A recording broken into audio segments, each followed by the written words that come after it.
All my code here built. I know that it's Friday, so we're going to actually work on this in class.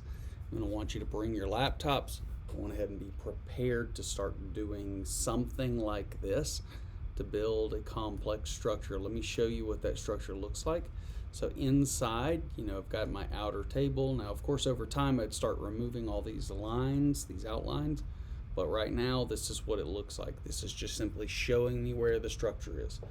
Okay, I've got my coupon dropped in. I've got where my menu would go. My top main cell probably would get divided up into other things. I've got these middle three cells, a bottom main cell.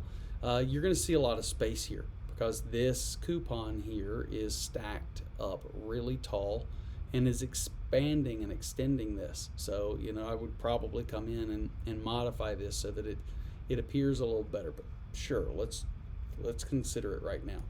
In fact, I'm going to go in, I'm going to find it, and I'm going to change one thing. I'm looking for a 75% is what I'm looking for. So I come down, go look through this. This is how people would scan their coupons, or sorry, scan their code. They just come in and say, oh, I'm looking for something, and they know what they're looking for. So they're scanning through, and I'm looking for a left pane that is 75% wide or 80% wide. Oh, it's 80%. Let's make that 75% wide.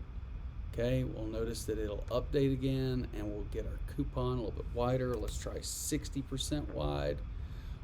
See if I can get that button to be a button shape. Okay, we're not going to do 60. We'll probably do 70. Let's go 72% wide. Now it's 72. Oh, still got a narrow button. It doesn't matter. I'm going to put it back to 80%. So that's how I would scan that code and just look for that spot. Got my coupon, my top, my three middle. This one right here, I should probably remove some extra padding that's right there on the bottom. So I would go through and look for that. And as I look for those, and what I'm looking for there is a margin bottom. Okay, it's a margin bottom of 1 REM.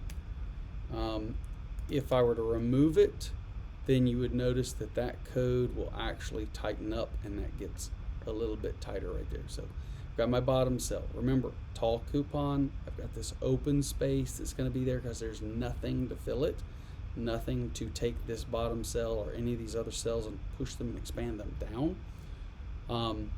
And now I've got my other little bottom spot here.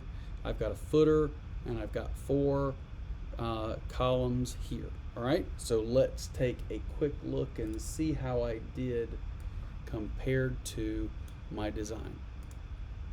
I added 3, but really I only wanted 2, so I could go in and change that.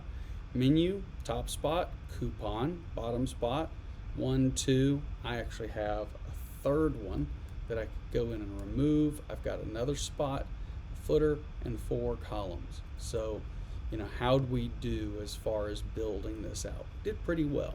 So that's kind of what I want to see you do. Not only before we get to class, try to make as much effort as you can to get this before class, but when we get to class, we'll look at it and we'll keep coding and keep pushing that this page design forward. When we try this in the coming weeks, we're going to move away from table designs and move into how would I do this in divs? How would this be built in current modern code disciplines? So try that out, and we will check it out in class. Enjoy.